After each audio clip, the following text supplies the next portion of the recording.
Hello बच्चों।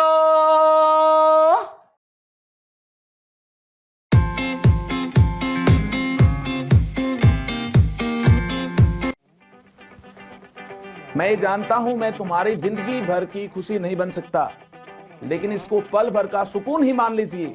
ना ये वेव है ना ये पार्टिकल है मेरे दोस्तों, ये डुअल बिहेवियर है। आज हम इस सेशन में एक बेहतरीन अंदाज में बात करेंगे। डी ब्रोगली हाइपोथेसिस की आगे बात करनी है दोस्तों। डुअल बिहेवियर ऑफ मैटर में आज हमें अपनी इस कहानी को आगे बढ़ाना है और डी ब्रोगली और डी ब्रोए हाइपोथेसिस से लैम्डा जिस बेहतरीन अंदाज में हमें मिलता है उसकी कैलकुलेशन की आज हमें बात करनी है। ये हम जानते हैं डी ब्रोगली और डी ब्रोए ने ये कॉन्सेप्ट हमें प्रपोज किया है और ये बिल्कुल करेक्ट है। एक्सपेरिमेंट हो चुके हैं। Lambda is equal to H upon M V, इसको ऐसे भी रिप्रेजेंट किया जा सकता है। Lambda is equal to H by P. P क्या है? Momentum, which is equal to M into V. ये देखिए लैम्डा कैलकुलेट करने का काफी बेहतरीन रिजल्ट आपके सामने है। एच क्या है? H is Planck's constant. Planck's constant जिसकी वैल्यू आप जानते हैं 6.626 into 10⁻⁻34 joule second. M is mass of moving particle. Mass of moving particle, और ये मास हमें किलोग्राम यूनिट में पुट करना है। ये आपको याद रखना है। With speed of particle, speed of particle ये आपको मीटर पर सेकेंड यूनिट में पुट करनी है। यहां से आपको लैम्डा मीटर यूनिट में मिल जाएगा। पी क्या है? P is momentum, momentum of particle. I hope units आपने अंडरस्टैंड की होंगी और ये कॉन्सेप्ट जो हम प्रीवियस सेशन में देख चुके हैं ये आपने एक बेहतरीन अंदाज में अंडरस्टैंड किया होगा। अब वक्त आ चुका है अपनी कहानी को आगे बढ़ाने का। Relation between lambda and kinetic energy की हमें बात करनी है। ऐसा हो सकता है न्यूमेरिकल पोर्शन में हमें काइनेटिक एनर्जी गिवन हो और डायरेक्टली लैम्डा को हमें कैलकुलेट करना हो। ऐसे कुछ रिजल्ट्स मैं आपसे डिस्कस करने वाला हूं ताकि आपकी कैलकुलेशन बिल्कुल आसान हो जाए और न्यूमेरिकल पोर्शन में आप महारत हासिल कर पाएं। काफी कम टाइम में क्वेश्चंस आपसे बनने स्टार्ट हो जाएं। तो देखिए इसके लिए हमारे पास एक पार्टिकल है जिसका मास m है। Mass is m, mass mole m है। एंड स्पीड क्या है? किस स्पीड के साथ मूव करता है? मान लेते हैं v स्पीड के साथ मूव करता है। ये देखिए v स्पीड के साथ पार्टिकल मूव करता है। इसका लैम्डा क्या होगा? लैम्डा हम जानते हैं h बाय एम वी होगा। हम क्या करें कि काइनेटिक एनर्जी एंड लैम्डा का रिलेशन हमारे पास आ जाए। सोचिए इसके बारे में।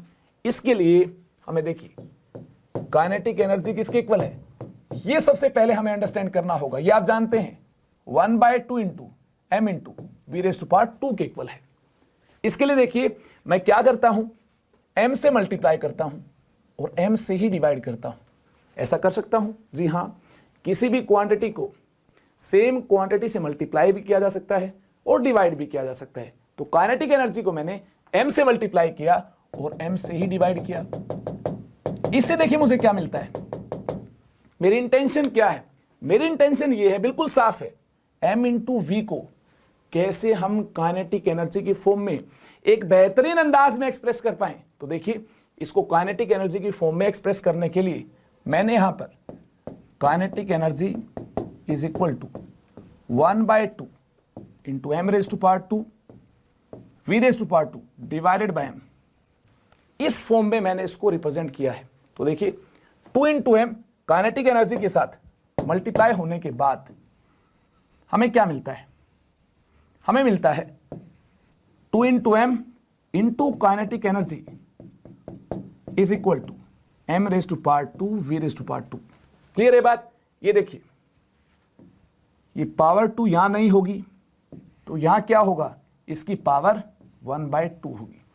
आई होप इसको भी आपने अंडरस्टैंड कर लिया है। तो देखिए m इंटू वी को यहां पुट करते हैं। m इंटू वी को यहां पुट करने के बाद हमें क्या मिलता है? Lambda is equal to lambda is equal to H by, देखिए m इंटू वी क्या है आपके सामने है, 2 into m into kinetic energy raise to power 1/2।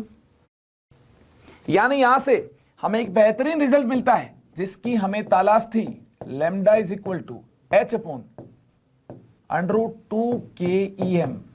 यहां पर kinetic energy, mass and Planck's constant को पुट करने के बाद हम देखिए लैम्डा कैलकुलेट कर पाएंगे। देखिए यहां पर हमें प्लैंक्स कांस्टेंट h पुट करना है 6.6 into 10 raise to power -34 joule second put करेंगे।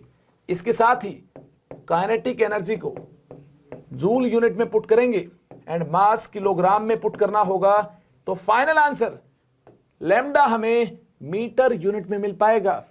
इसको डिफरेंट यूनिट्स में भी एक्सप्रेस किया जा सकता है, मीटर, पिकोमीटर, नैनोमीटर, माइक्रोमीटर, इनके साथ कैसे रिलेटेड है, एंगस्ट्रॉम के साथ कैसे रिलेटेड है, यह आप जानते होंगे। उन यूनिट कन्वर्जन को यूज करते हुए आप डिफरेंट यूनिट में भी लैम्डा को एक्सप्रेस कर सकते हैं। तो चलिए आगे चलते हैं। काइनेटिक एनर्जी की फॉर्म में लैम्डा देखिए कैसे रिलेटेड है, यह आप देख चुके हैं। अब वक्त हो गया है पोटेंशियल डिफरेंस की फॉर्म में कैसे हम लैम्डा को एक्सप्रेस कर पाएंगे।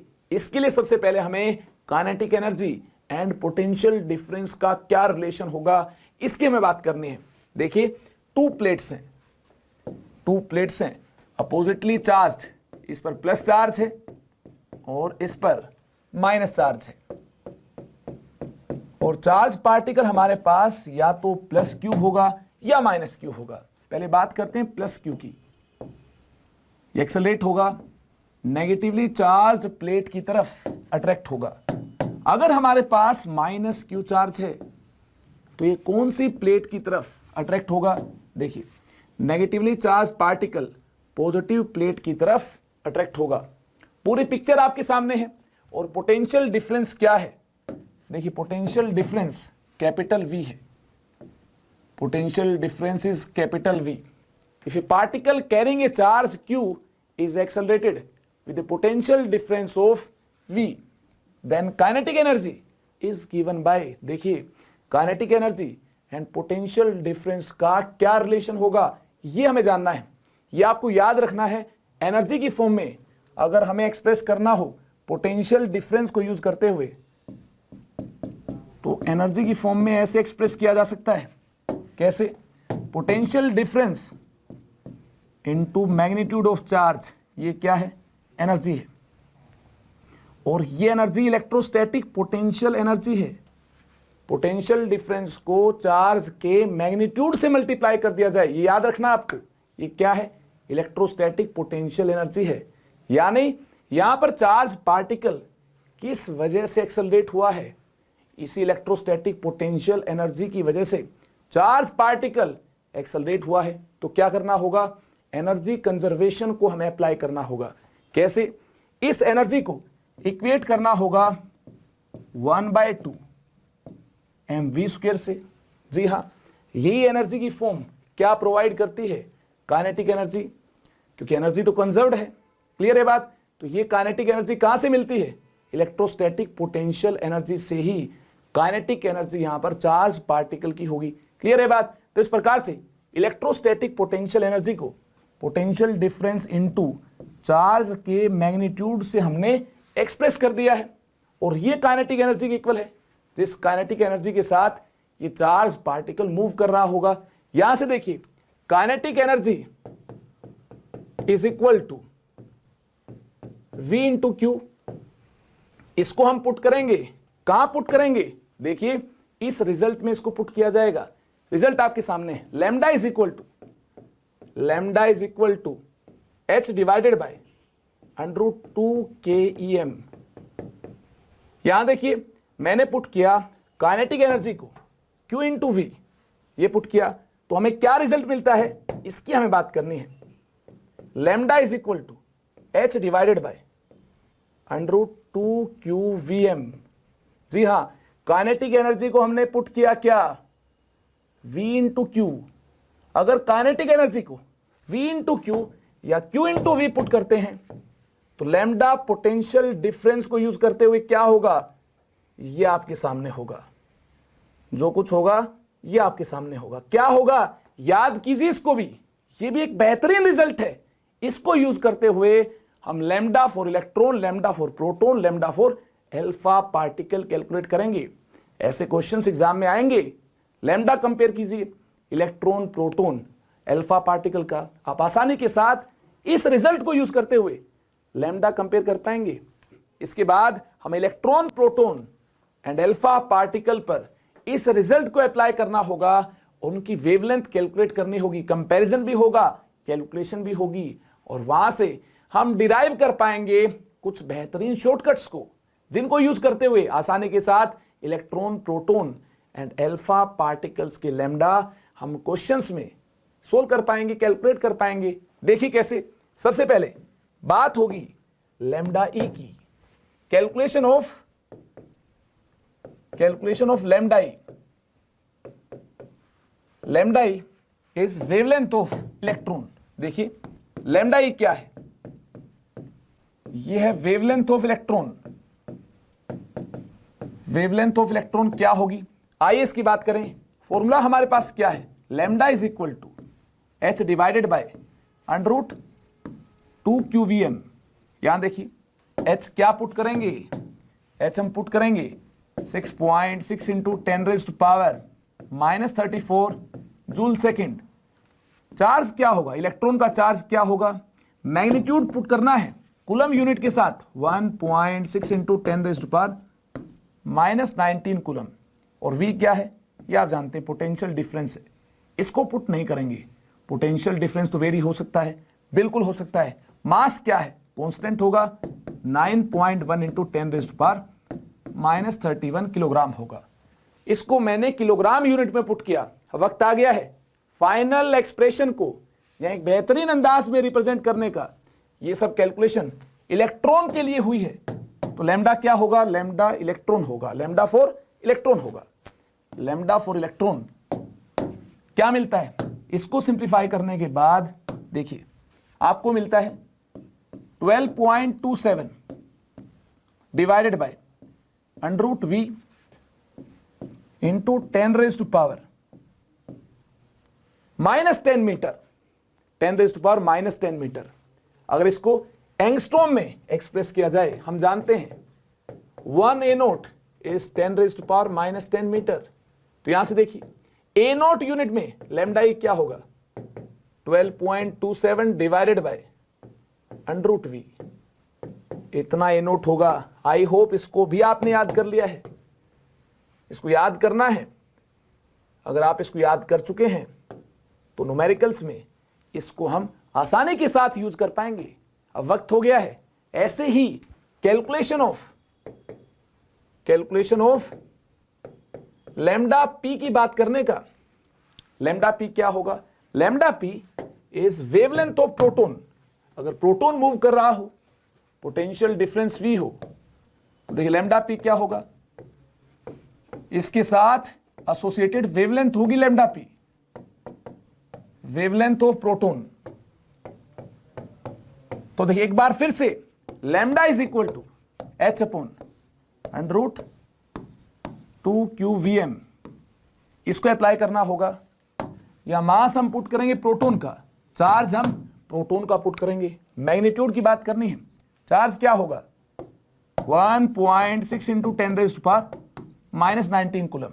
मास किलोग्राम यूनिट में पुट करना है 1.67 into 10⁻⁻27 kilogram. Planck's constant h 6.6 into 10⁻⁻34 joule second. वक्त आ गया है इसको सिंप्लीफाई करने का, और क्या कैलकुलेट करना है, lambda P, wavelength for proton. जी हाँ, प्रोटॉन के लिए वेवलेंथ क्या होगी, लैम्डा पी क्या होगा। जल्दी से इसको सिंप्लीफाई कीजिए। इसको सिंप्लीफाई करने के बाद देखिए क्या मिलता है। आई होप आपने सिंप्लीफाई किया होगा। ये आपको मिलता है 0.286 divided by under root v। Potential difference तो वेरी हो सकता है, इसको हमें पुट नहीं करना है, ऐसे ही रखना, इंटू 10⁻⁻ -10 मीटर। आइए इसको भी ए नोट यूनिट में एक्सप्रेस करते हैं। 1 ए नोट 10⁻⁻10 मीटर के इक्वल है। तो देखिए लैम्डा पी क्या मिलता है, ये हमें मिलता है 0.286 डिवाइडेड बाय √v, और यूनिट क्या होगी, ए नोट होगी। एंगस्ट्रॉम यूनिट में हमने इसको रिप्रेजेंट कर लिया है। आई होप इसको भी आपने याद कर लिया होगा। देखिए बार बार आपको न्यूमेरिकल्स में ये कैलकुलेशन नहीं करनी है। एक बार आपने कैलकुलेशन कर ली है, रिजल्ट आपने याद कर लिया है, आप फाइनली इन रिजल्ट्स को यूज करते हुए, अपने टाइम को सेव करते हुए फाइनल आंसर तक पहुंचेंगे। आई होप आपने इलेक्ट्रॉन के लिए, प्रोटॉन के लिए लैम्डा क्या होगा, वेवलेंथ क्या होगी, ये आपने याद कर लिया है। अब वक्त आ गया है ये जानने का अल्फा पार्टिकल के लिए वेवलेंथ क्या होगी। क्या आप जानते हैं अल्फा पार्टिकल को? बिल्कुल जानते हैं। रदरफोर्ड अल्फा स्कैटरिंग एक्सपेरिमेंट में अल्फा पार्टिकल्स की बात हो चुकी है। कैलकुलेशन ऑफ लैम्डा अल्फा, तो देखिए अल्फा पार्टिकल क्या है। अल्फा पार्टिकल अगर चार्ज्ड हो तभी तो एक्सेलरेट होगा। ये हीलियम 2+ है। हीलियम 2+ के लिए लैम्डा अल्फा क्या होगा, देखिए lambda alpha h divided by √2q alpha v into m alpha. यहां देखिए चार्ज क्या होगा, अल्फा पार्टिकल का चार्ज क्या होगा, ये होगा 2+। कूलम यूनिट में क्या होगा, 2 इंटू ई, किसके इक्वल है, 2 इंटू 1.6 इंटू 10⁻⁻19 कूलम। v को हम पुट करेंगे नहीं, पोटेंशियल डिफरेंस वेरी हो सकता है। मास क्या पुट करेंगे अल्फा पार्टिकल का, देखिए इसका मास नंबर 4 है, ये 4 AMU है, लेकिन हमें इसे कन्वर्ट करना होगा किलोग्राम में। ये क्या होगा किलोग्राम में, 1 AMU कितने ग्राम के इक्वल है, 1.66 इंटू 10⁻⁻24 ग्राम के इक्वल है। और किलोग्राम में 1000 से डिवाइड करने के बाद ये क्या है, 1.66 इंटू 10⁻⁻27 किलोग्राम है। आइए इस मास को पुट करें, ये क्या होगा 4 AMU, कितने किलोग्राम होगा, इससे मल्टीप्लाई करना होगा। किलोग्राम में अगर मास हमें यहां पर पुट करना है, इसे मल्टीप्लाई किया, ये हमारे पास अल्फा पार्टिकल का मास किलोग्राम यूनिट में है और इसका चार्ज कूलम यूनिट में है। हमने v पुट किया नहीं, पोटेंशियल डिफरेंस कुछ भी हो सकता है। h को मैंने पुट किया 6.6 इंटू 10⁻⁻34। तो देखिए लैम्डा अल्फा हमें यहां से क्या मिलता है, लैम्डा अल्फा इसको सिंप्लीफाई करने के बाद हमें यहां से मिलता है 0.101 divided by √v into 10⁻⁻10 metre. आइए इसको भी ए नोट यूनिट में हमें एक्सप्रेस करना होगा। लैम्डा अल्फा ए नोट यूनिट में देखिए क्या होगा, हम जानते हैं 1 ए नोट 10⁻⁻10 मीटर के इक्वल है। यहां से लैम्डा अल्फा हमें मिल पाएगा 0.101 divided by √v A note. Clear है बात, ये होगा लैम्डा अल्फा, इसको भी याद करना है। तो देखिए लैम्डा ई, लैम्डा पी, लैम्डा अल्फा की कैलकुलेशन हो चुकी है। अब वक्त आ गया है इन तीनों को कंपेयर करने का। कंपैरिजन ऑफ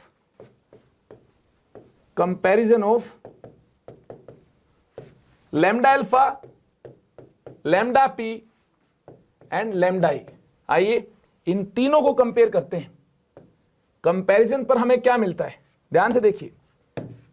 लैम्डा ई किसके इक्वल है, ये हम देख चुके हैं। Lambda E 12.27 divided by √v के इक्वल है। लैम्डा पी इक्वल है 0.286 divided by √v। A note unit में बात की है, ये इसके इक्वल है। And lambda alpha 0.101 divided by √v A note, इसके इक्वल है। ध्यान से देखिए लैम्डा ई, लैम्डा पी, लैम्डा अल्फा के एक्सप्रेशन को देखने के बाद इनका कंपैरिजन बिल्कुल आसान है। सबसे बड़ी क्वांटिटी कौन सी है, देखिए 12.27 है, ये सबसे बड़ी क्वांटिटी होगी। ये लैम्डा ई सबसे ज्यादा होगा। √v ये सेम है, देखिए √v अगर पोटेंशियल डिफरेंस सेम है तो ये सेम है। तो 12.27 से 0.101 तक अगर बात की जाए तो इस प्रकार से लैम्डा डिक्रीज हो रहा होगा। जी हां, लैम्डा इलेक्ट्रॉन सबसे ज्यादा होगा, इसके बाद लैम्डा पी होगा, लैम्डा प्रोटॉन कम होगा। ये देखिए 0.286 12.27 से लेसर है, ये कम होगा लैम्डा पी। इसके बाद देखिए लैम्डा अल्फा और कम होगा, 0.286 से 0.101 और कम हुआ। तो देखिए सबसे कम कौन होगा, लैम्डा अल्फा होगा। इस प्रकार से हमने इनकी वेवलेंथ को कंपेयर कर लिया है। आई होप आपने भी कंपेयर किया होगा, तो आपको भी यही ऑर्डर मिलेगा। तो चलिए आगे चलते हैं। आगे हमें न्यूमेरिकल पोर्शन में इन्हीं कॉन्सेप्ट्स को अप्लाई करना है और एक बेहतरीन अंदाज में इसके एप्लीकेशन पार्ट को अंडरस्टैंड करना है। What is the ratio of velocity of CH4 and O2 so that they are associated with same de Broglie wavelength.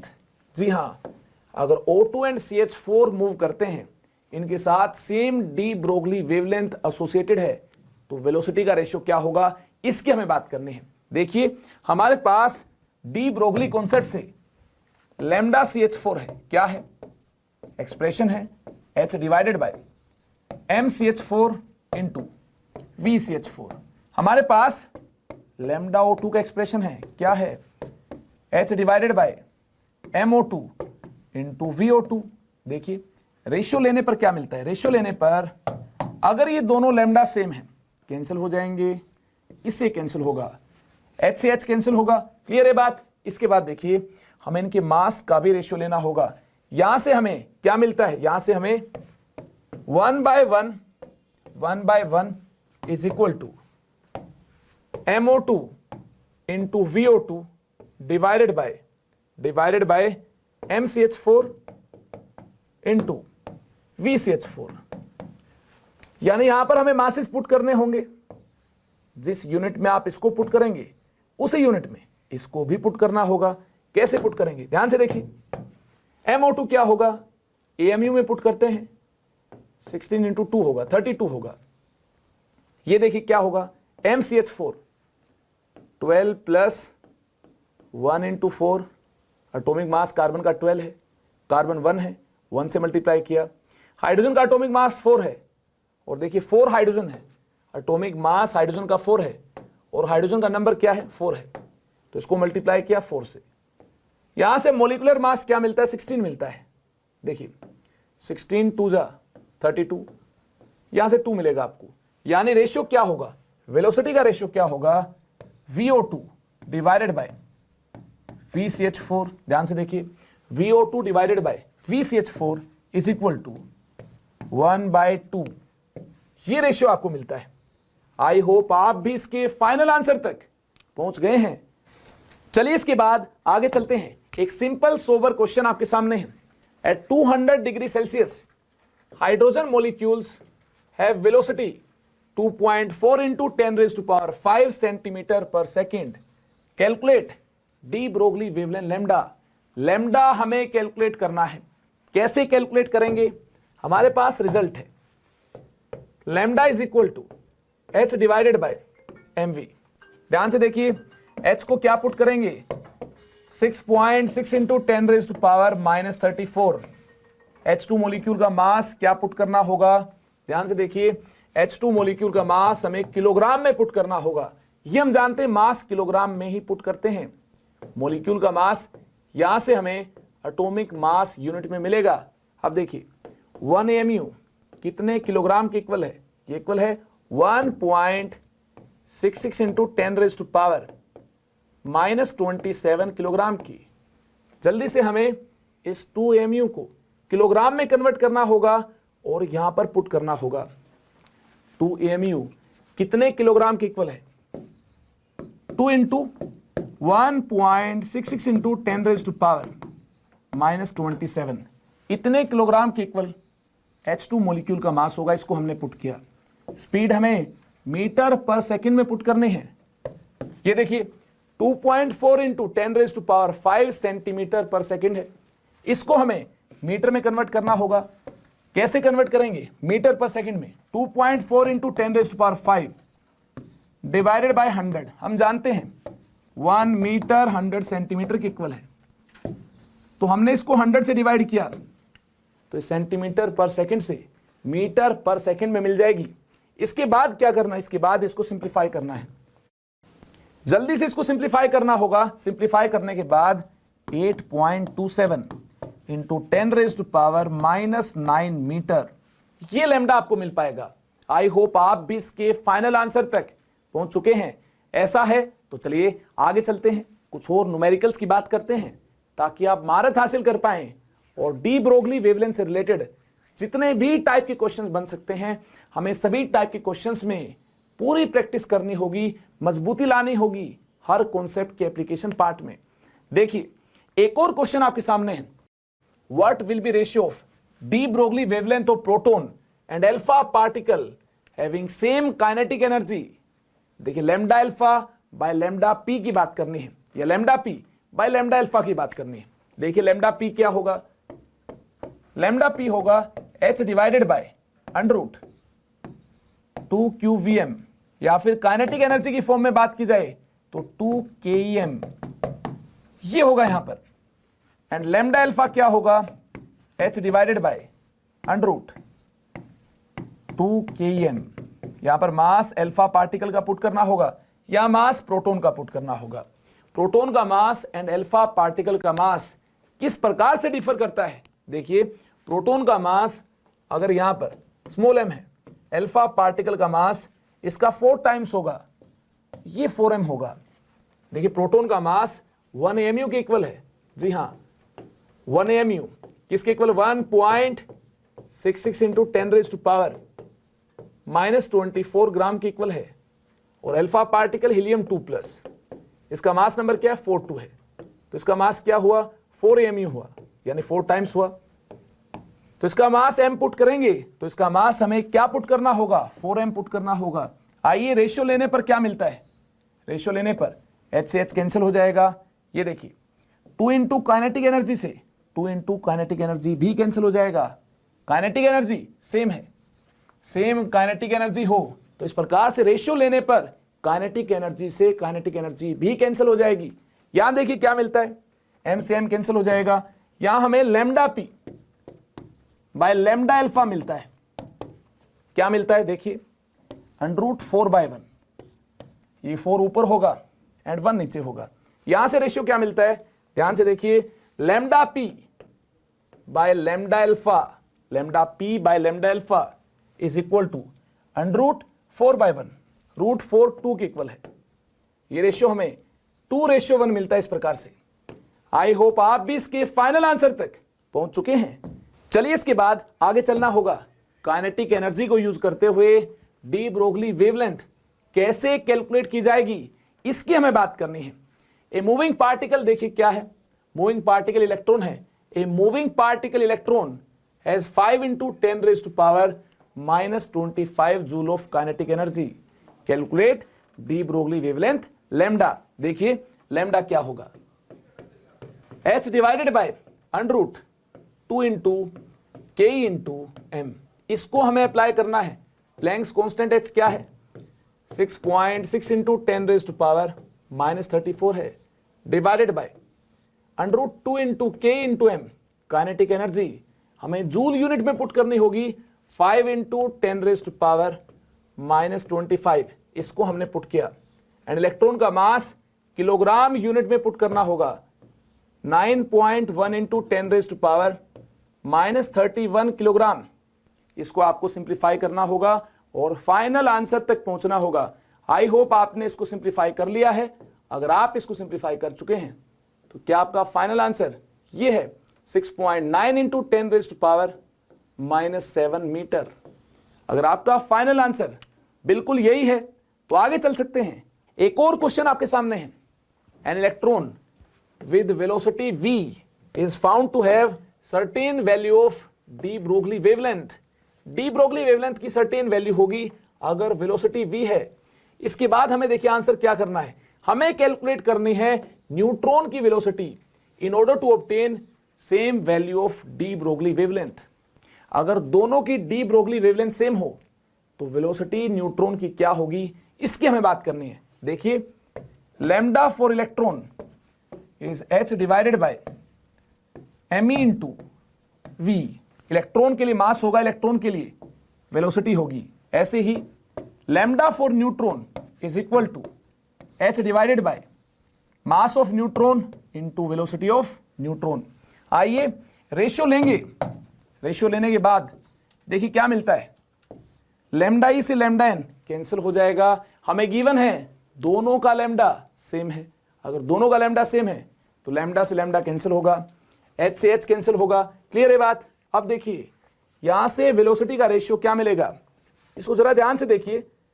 यहां से आपको रेशियो मिलता है 1/1 is equal to mn into V N divided by m into V, ये हमें ratio मिलता है mn into V N divided by m into V, ये रेशियो हमारे पास है। और यहां पर न्यूट्रॉन का मास इलेक्ट्रॉन के मास से कितने टाइम्स है, इसको आपको पुट करना होगा।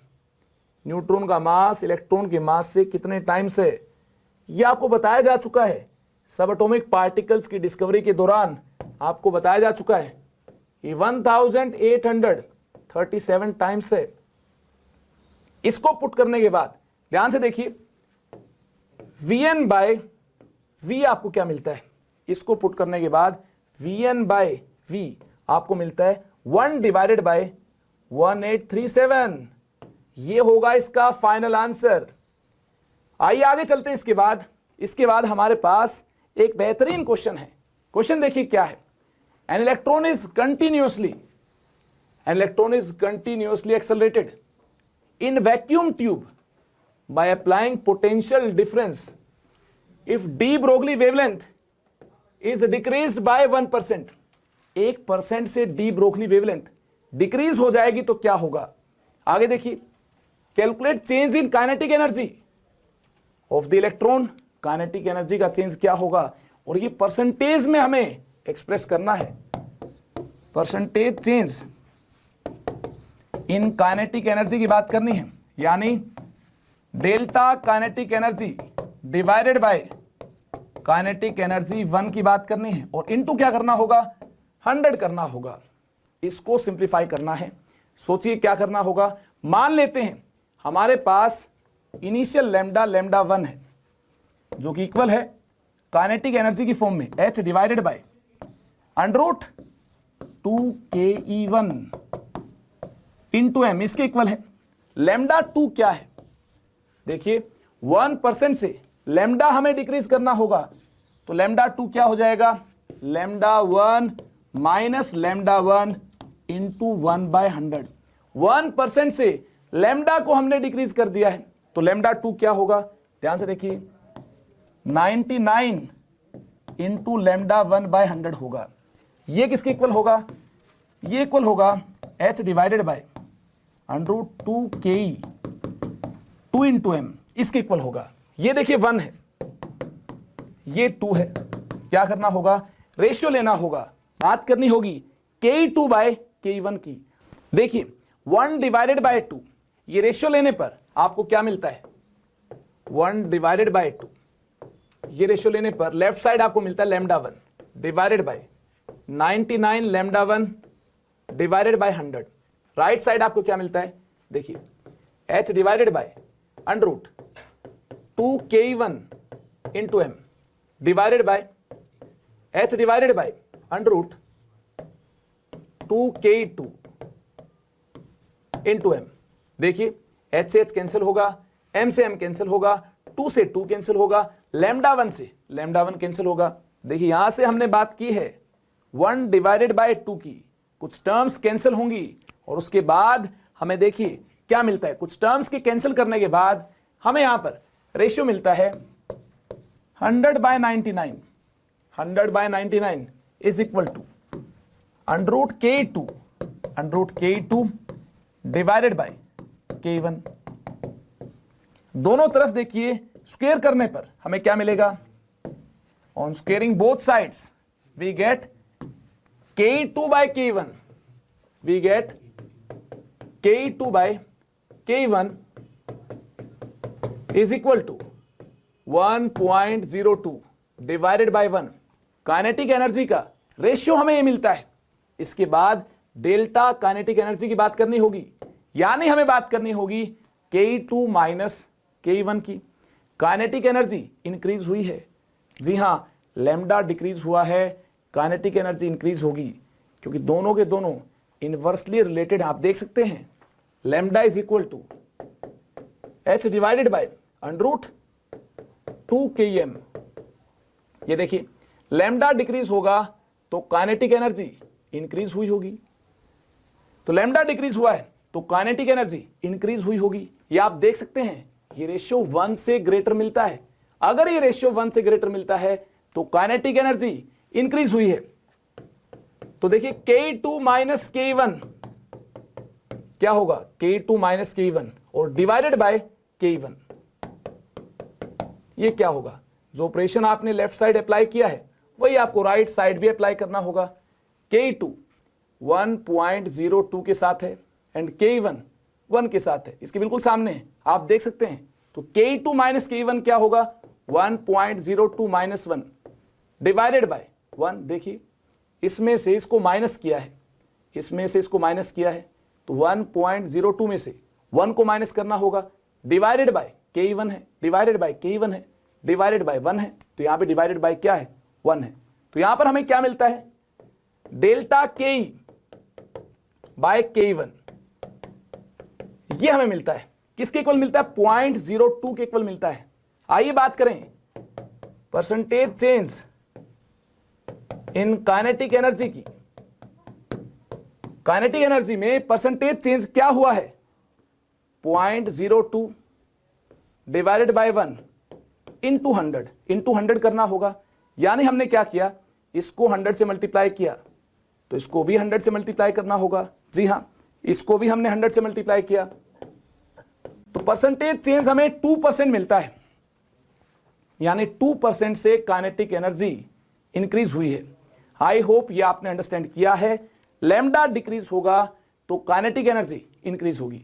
देखिए लैम्डा डिक्रीज हुआ है और काइनेटिक एनर्जी इसके साथ इनवर्सली रिलेटेड है। ये अगर डिक्रीज हुआ है तो जरूर काइनेटिक एनर्जी इंक्रीज हुई होगी। कितने परसेंट इंक्रीज हुई होगी, ये पूरी माया आपके सामने है। इस प्रकार से हमने कैलकुलेट किया 2% काइनेटिक एनर्जी इंक्रीज हुई होगी। चलिए इसके बाद आगे चलना है, पार्टिकल नेचर ऑफ लाइट पर बेस्ड हमें ब्लैक बॉडी को जानना है। ब्लैक बॉडी क्या है, ideal body which emits and absorbs all frequencies is called black body. एक ऐसी बॉडी जो परफेक्ट एमिटर हो, एब्जॉर्बर हो। ऐसे तो आइडियल केस में ही पॉसिबल है, लेकिन इस बॉडी को हम क्या बोलेंगे, ब्लैक बॉडी बोलेंगे। कैसे ब्लैक बॉडी की बात की जा सकती है, देखिए इस प्रकार से अगर हमारे पास एक कैविटी हो, एक कैविटी हमारे पास हो और यहां लगाओ रिफ्लेक्टर, क्या लगाओ यहां पर रिफ्लेक्टर लगा हो, और इस प्रकार से किसी भी वेवलेंथ का, किसी भी फ्रीक्वेंसी का फोटोन यहां देखिए इस नैरो होल से पास किया जाए, किसी भी वेवलेंथ का, किसी भी फ्रीक्वेंसी का फोटोन इस प्रकार से नैरो होल से पास किया जाए, काफी सारे फोटोन्स पास किए जाएं, तो होगा क्या, ये कैविटी के अंदर ही इस प्रकार से रिफ्लेक्ट होते हुए एब्जॉर्ब हो जाएंगे। जो परफेक्ट एब्जॉर्बर है वह एमिटर भी होगा, ये रूल है। जी हाँ, नेचर का रूल है, जो परफेक्ट एब्जॉर्बर होगा वह एमिटर भी होगा। ऐसे ही सन को भी आप ब्लैक बॉडी का एग्जाम्पल मान सकते हैं। सन एमिटर है, कहीं से तो एनर्जी एब्जॉर्ब की होगी, तो एब्जॉर्बर भी है, साथ में एमिटर भी है। क्लियर है बात, तो सन क्या होगा, ऑल फ्रीक्वेंसी को एमिट करता है, तो एब्जॉर्बर भी होगा, तो हम बोल सकते हैं ब्लैक बॉडी होगा। इस प्रकार से ब्लैक बॉडी की कॉन्सेप्ट को हम अंडरस्टैंड कर सकते हैं। ऐसे कैविटी को कंसिडर करते हुए कि सारी फ्रीक्वेंसी को एब्जॉर्ब कर सकती है, साथ में एमिट भी कर सकती है, जो एमिटर होगा, एब्जॉर्बर होगा सभी फ्रीक्वेंसीज का, उसे हम क्या बोलेंगे, ब्लैक बॉडी बोलेंगे। जैसे इसका एग्जाम्पल सन भी हो सकता है।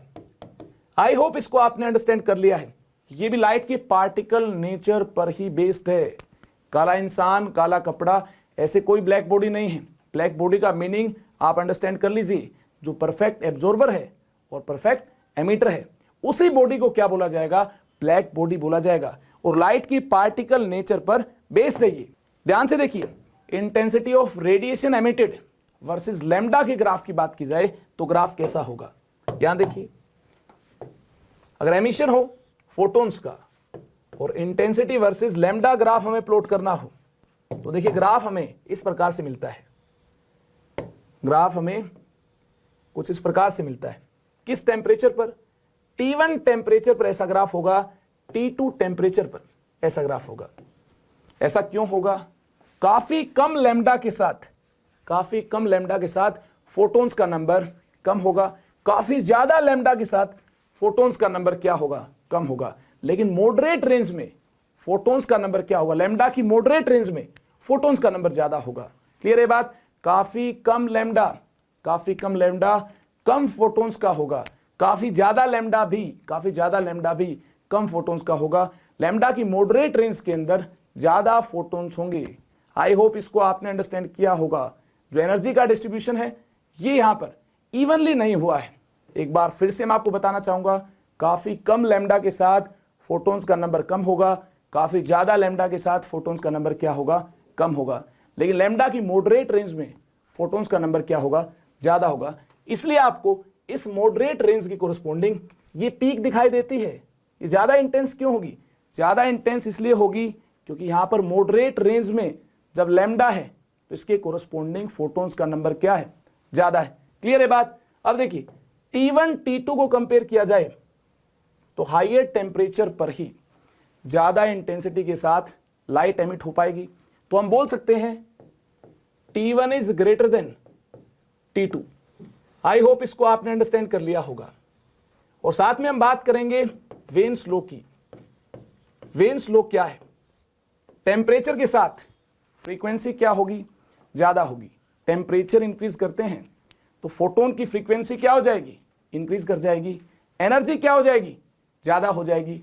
तो देखिए अगर इस मैक्सिमा के कोरस्पोंडिंग यहां बात की जाए लैम्डा मैक्स की, लैम्डा मैक्स 1 की, और इस मैक्सिमा के कोरस्पोंडिंग यहां बात की जाए लैम्डा मैक्स 2 की, तो देखिए वेन्स लॉ के अकॉर्डिंग न्यू मैक्स ये डायरेक्टली प्रोपोर्शनल होगी टेम्परेचर की। टेम्परेचर ज्यादा होगा तो ज्यादा एनर्जी के साथ फोटोन एमिट हो पाएगा, ज्यादा फ्रीक्वेंसी के साथ फोटोन एमिट हो पाएगा। यानी वेवलेंथ क्या होगी? कम होगी। आप जानते हैं फ्रीक्वेंसी वेवलेंथ के साथ कैसे रिलेटेड है? अगर फ्रीक्वेंसी ज्यादा होगी तो वेवलेंथ कम होगी। देखिए टेम्परेचर ज्यादा है तो इंटेंसिटी तो ज्यादा होगी, साथ में ग्राफ लेफ्ट साइड भी शिफ्ट हो जाएगा। क्यों लेफ्ट साइड शिफ्ट होगा? इसलिए शिफ्ट होगा तभी तो लैम्डा मैक्स कम होगा और फ्रीक्वेंसी क्या हो पाएगी? फ्रीक्वेंसी ज्यादा हो पाएगी। टेम्परेचर क्या है? ज्यादा है। टेम्परेचर ज्यादा से फ्रीक्वेंसी ज्यादा हुई और इससे लैम्डा क्या हो गया? कम हो गया। ग्राफ लेफ्ट साइड शिफ्ट हुआ। इंटेंसिटी ज्यादा इसलिए है क्योंकि टेम्परेचर ज्यादा है। तो वाइड रेंज में फोटोन क्या हो पाएंगे? एमिट हो पाएंगे। और ये वाइड रेंज कौन सी होगी? ये होगी मॉडरेट लैम्डा की, जिससे आपको पीक दिखाई देगी ग्राफ की। ज्यादा टेम्परेचर पर ये पीक ज्यादा होगी, कम टेम्परेचर पर कम होगी। और ये ग्राफ इसलिए इस तरफ शिफ्ट हुआ है। क्यों शिफ्ट हुआ है? फ्रीक्वेंसी ज्यादा है, लैम्डा कम है। तो लैम्डा कम तभी तो होगा जब ग्राफ इधर शिफ्ट होगा। और देखिए इंटेंसिटी ज्यादा है हाईयर टेम्परेचर पर, तो ग्राफ की हाइट क्या हो जाएगी? ज्यादा हो जाएगी। आई होप इस पूरी माया को आपने अंडरस्टैंड किया होगा। ब्लैक बॉडी में आपने अंडरस्टैंड किया होगा। ब्लैक बॉडी क्या है? ऐसी कोई बॉडी जो परफेक्ट एमीटर है, परफेक्ट एब्जॉर्बर है। ऐसी बॉडी को क्या बोलेंगे? ब्लैक बॉडी बोलेंगे। आई होप कॉन्सेप्ट आपने अंडरस्टैंड किया होगा। चलिए इसी के साथ इस सेशन का अंत हुआ। आगे अपनी कहानी को बढ़ाएंगे नेक्स्ट सेशन में। तब तक के लिए अपने क्लास नोट्स को रिवाइज करते रहें। अगले सेशन में हमारी मुलाकात होगी, फोटो इलेक्ट्रिक इफेक्ट में हमारी मुलाकात होगी। तब तक के लिए नमस्कार। Thank you very much. Stay connected with me. Bye bye, take care. पढ़ाई करते रहें। All the very best.